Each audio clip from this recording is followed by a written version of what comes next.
Mountains, we had 2 youth. They got a little bit roughed up, but they were apparently they declined medical attention. So apparently the injuries were minor enough. But the point is that there was a potential for this to be a lot worse. Right, right. So just to recap for viewers that are just joining us, may not have heard how the story came about or what happened. Basically, this was an encounter in Hualapai Mountain Park. The family was at a picnic table, is my understanding, and then 2 of the children that were there were injured by the elk. Right. We've had feeding issues in a community up in the Hualapai Mountains for many, many years, and Arizona Game and Fish has been putting out press releases about the dangers of feeding wildlife, and we had an incident where they were at the table. They tried to keep the table between themselves and the elk, but the elk nudged up against the youth, and they suffered a bloody nose, a knot on the head, and some scrapes in the process. But again, you're talking about animals that can weigh 500, 600, up to around 800 plus pounds. So, like I said, these feeding issues create a lot of problems, and not just from this aspect, but from many other aspects. And it would be good if people began to understand the negative impacts of putting out food for these animals and conditioning them to eat human food. Right, right. Because the people think they're doing the animals a service, I assume, by feeding them.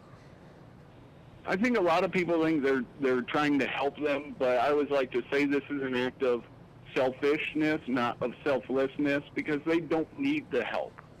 And this is, I believe, this is more about wanting to see them than wanting to help them. Oh, because they know if they put the food out, then the elk will approach and get closer to them. Right, and we've had a history of issues. I mean, we're talking about the Hualapai Mountains, which are south of Kingman. Mm-hmm. But we need to understand that this is a statewide problem. This isn't limited to the one community. We have the problems throughout the state of Arizona with these feeding issues, and it can get. These youths were very, very fortunate that they only suffered minor injuries, and I'm very, very happy to hear that, because you don't want people to have that kind of experience when they're going to a park to enjoy the outdoors. But we've had issues back in 2007 where 2 different elk got trash can lids stuck around their necks because they were dumpster diving. And the point is, there should be nothing in the garbage an elk should want to eat. And so they've been programmed to seek out the people food. Right. And we've also had 2 deer killed by a lion in 3 days in driveways up in the Hualapais. So when you create a type of predatory smorgasbord, mm-hmm. Obviously that can be a problem too, and not to mention the potential for animals to spread disease much more quickly because they're not dispersed. Right. We have a couple questions coming in from the viewers that are watching right now. Both Lana and Gio are asking, Zen, how often does this happen, these sort of wildlife encounters with humans? It depends what we're talking about. This is the first for the Hualapai Mountains. Now, I have heard of encounters in the United States, but for an encounter with elk, this is the first such one up in the Hualapais. But again, these animals have been fed and conditioned for a long time, and it's just something that really needs to stop. Mm-hmm. And we're getting a few more questions. Rachel asking, is this becoming a bigger and bigger problem? Is the elk population increasing too fast? Not in regards to elk, but as far as the feeding issue, I would say yes. It's becoming a bigger and bigger problem. We've got, people are putting out food for all kinds of animals, and, bringing in javelina, coyotes, elk, deer, and they create a very potentially dangerous situation for the public in that wildlife is wild, and you don't know what their behavior is going to be on any given day, right. And it's just very potentially dangerous. We've had people have lost dogs to javelina, So when we limit it to one species, I think we're doing a disservice to the magnitude of the problem. I see John Hoffman chiming in now saying the problem, at least in the state of Maine, is that people are feeding the bears and the moose are going into pools. Okay, John Hoffman chiming in. We have Gio Leo asking, what advice would you give to someone like me who doesn't know much about elk if I were to see one roaming around where perhaps it doesn't belong? Is there a phone number I can call? Well, the best thing to do is, if you have an encounter with an elk, is, with any wildlife, is to leave a lot of distance between you and the animal. And the elk are not in the rut yet, but, bull elk in the rut can be very, very unpredictable. So leave a lot of distance between you and the animals. Right. Lana wants to know, why are the elk coming into town? Is it because of people feeding them? Or is this their natural habitat? There is some natural habitat up there, but they're very highly concentrated in this particular community because of the feeding issues, yes. There are hay bales sitting out in people's yards. There's water troughs, and they don't have any horses, so you know why the water is there. Things like that are going on, and yes, it creates an unnaturally high density of the animals in a very small area. I see. Apple Snapple wants to know, if driving and an elk approaches you, what should you do? If you're in your car? Yes. If you're in your car, just, again, slow down, number one. If you see it in advance, that's the best thing you can do is slow down. So they'll hopefully get out of your way. See. Is there any animal out in wildlife that is safe to feed or safe to approach, or would you just say just avoid them at all costs regardless of the animal? Well, when you talk about Maricopa, Pinal, and Pima counties, they have populations over 280,000. So the feeding ordinance is that you can still feed the birds and the squirrels. My advice would be very simple. Just keep food off the ground. Keep it off the ground. If you have bird feeders, keep the seed off the ground. And that will help wildlife. And also plant native. Do a little research, find out what is native to the area where you live, and plant native vegetation. Because if you're interested in seeing wildlife, they might make an occasional visit, but they're going to continue to naturally forage. In your experience working with Arizona Game and Fish, what is the most unfortunate wildlife human encounter that you've had to work through? I've been very fortunate to this point. I think the most unfortunate wildlife encounters is when, as an agency for public safety, we have to put down an animal. We have had other cases throughout the state, but not ones that I personally had to work on. But we have had to euthanize bears and lions in the past, and usually when that happens, that's also a case of human behavior. Most of the time, it's a case of people saying, I'm not feeding the lions, I'm feeding the deer, without considering the fact that the deer are the favorite food of the mountain lion.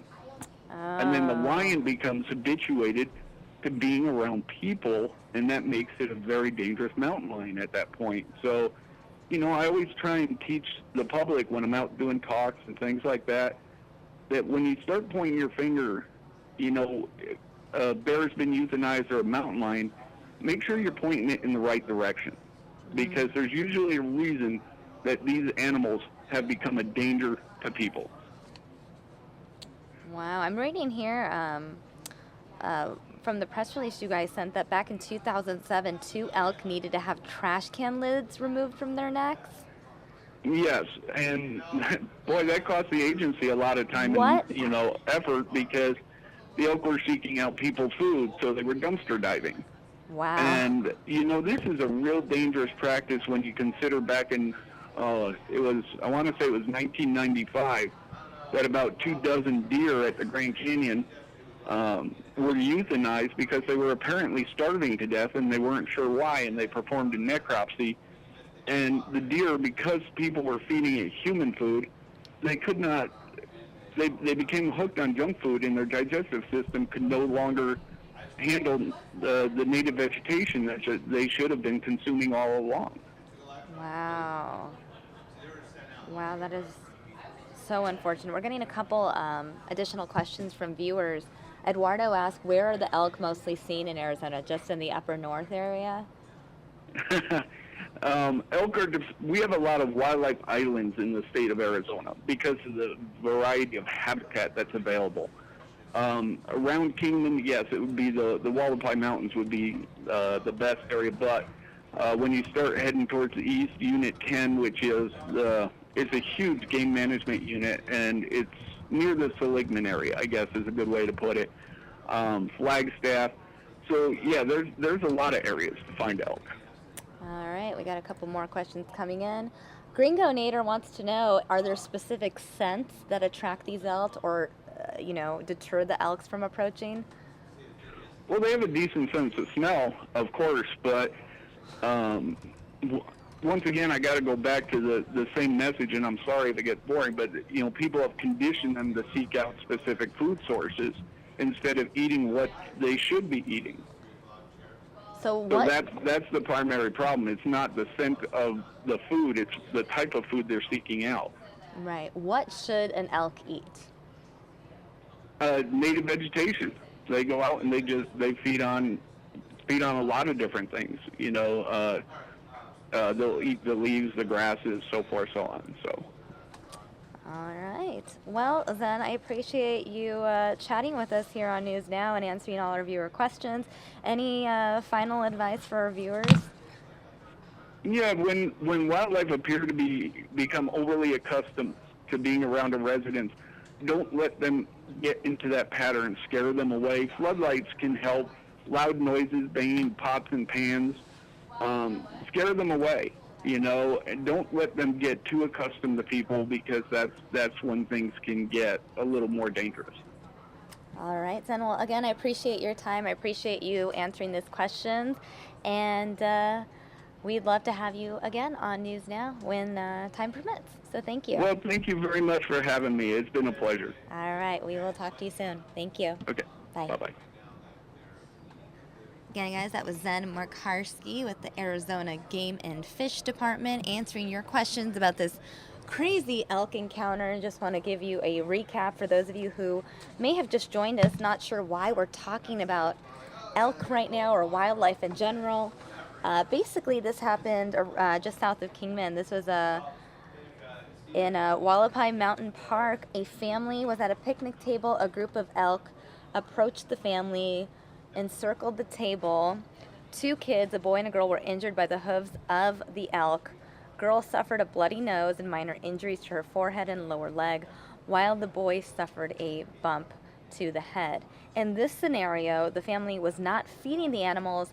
However, according to Zen Mocarski, this encounter was clearly the result of past behaviors of the public. So this is a peculiar situation in which they were not even feeding the elk or enticing them, and specifically enticing them, but the elk approached because people in the past had fed them. They were conditioned to human food, and that's why they approached. So even if you're not planning to feed wildlife or feed elk, as Zen had told us on the phone, it's best to just keep your distance, because you never know if they will approach or not.